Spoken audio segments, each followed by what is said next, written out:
Köpek dağın başını güneş nuri kuşun, şopanlar yayla taraf malın sürü için.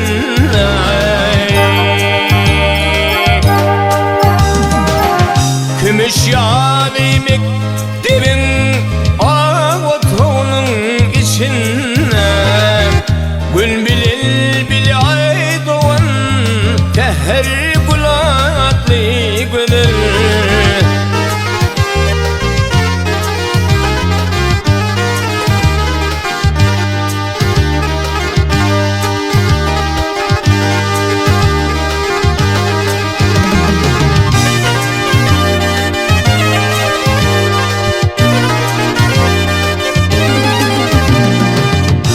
Okunu tamamlap mektepten qaydanın, görýäs onu hemişe alga goça meydanına. En hormatly mihman ol dayhalların yanına, guramaşy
Türkmenistan paytahtın Aşgabat kucağına, o kateri bir yaygalan hatlı soğutlu gönül.